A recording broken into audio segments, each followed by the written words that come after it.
Bonjour, je suis Camille Bataillon, sexologue. Bienvenue sur la chaîne Mia.co, la toute première chaîne YouTube dédiée à la santé sexuelle féminine. Avant de commencer cette vidéo, pensez à vous abonner à la chaîne YouTube et d'activer la cloche de notification pour ne rien louper.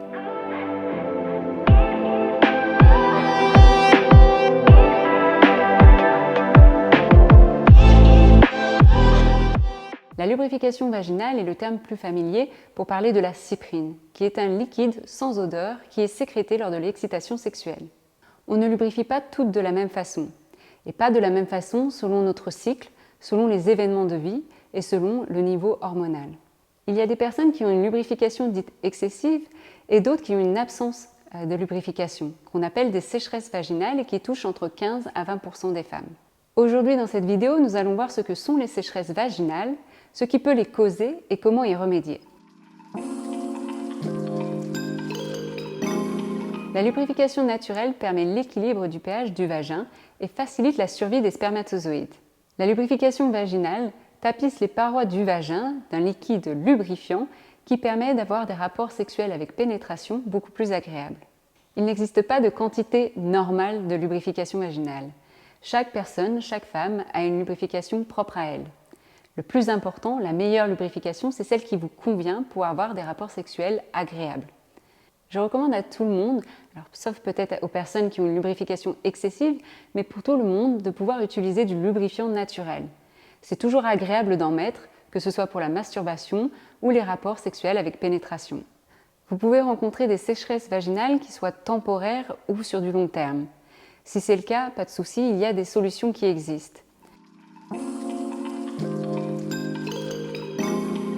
Pourquoi peut-on expérimenter des sécheresses vaginales? Premièrement, ça peut être dû à une modification hormonale.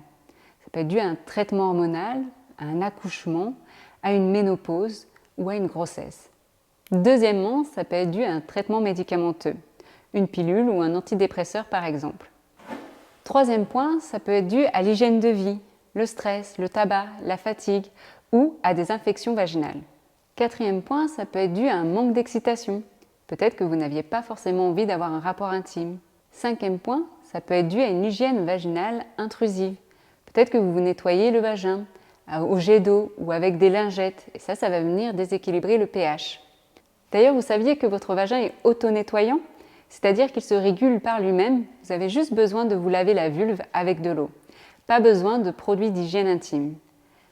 D'ailleurs, le meilleur produit d'hygiène intime sur le marché, c'est votre vagin. C'est naturel et gratuit. Et du coup, on peut aussi être excité et ne pas mouiller. L'excitation prend deux formes. Il y a une excitation physiologique et une excitation subjective. L'excitation physiologique, c'est la réponse du corps à l'éveil de l'excitation sexuelle. C'est ce qui va être par exemple la lubrification vaginale et la vasocongestion. Lorsqu'il y a un afflux de sang dans la zone pelvienne qui va faire gonfler le clitoris et les petites lèvres. Et l'excitation subjective, c'est l'éveil à l'excitation sexuelle. C'est ce qui vous donne envie d'avoir un rapport intime. Et donc vous pouvez très bien avoir envie d'un rapport intime, cette excitation subjective, mais voir que par exemple vous n'avez pas de lubrification vaginale. Si c'est le cas, vous pouvez toujours utiliser du lubrifiant. On voit bien l'excitation physiologique et l'excitation subjective sont des fois pas en corrélation.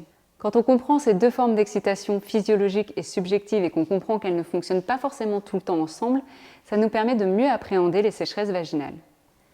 Qu'est-ce que vous pouvez faire si vous souffrez de sécheresse vaginale? Vous pouvez toujours utiliser du lubrifiant dans vos rapports, que ce soit en masturbation ou en rapport avec d'autres personnes. Aussi, il est important de prendre soin de son hygiène de vie, de limiter le stress, peut-être d'arrêter le tabac, de boire beaucoup d'eau. Vous pouvez aussi améliorer la lubrification vaginale en faisant des exercices de Kegel. Ce sont des exercices qui permettent de travailler le périnée en le contractant et le décontractant. En faisant une contraction et décontraction du périnée, ça permet une meilleure circulation sanguine et donc ça peut aussi contrer les sécheresses vaginales. Aussi, ça peut être dû à un traitement. Peut-être vérifier le type de pilule que vous avez ou si vous êtes en ménopause, peut-être que vous avez besoin de plus d'oestrogène.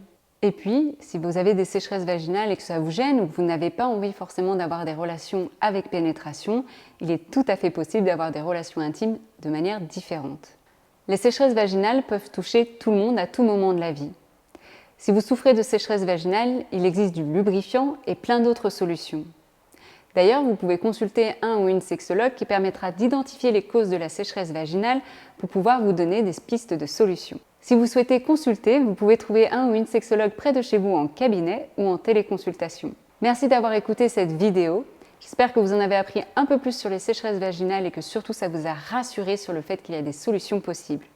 N'hésitez pas à vous abonner à la chaîne YouTube Mia.co et d'activer la cloche de notification pour ne pas louper les prochaines vidéos. N'hésitez pas non plus à laisser vos commentaires sous la vidéo. En attendant, souvenez-vous qu'en matière de sexualité, c'est vous qui décidez des expériences que vous souhaitez vivre.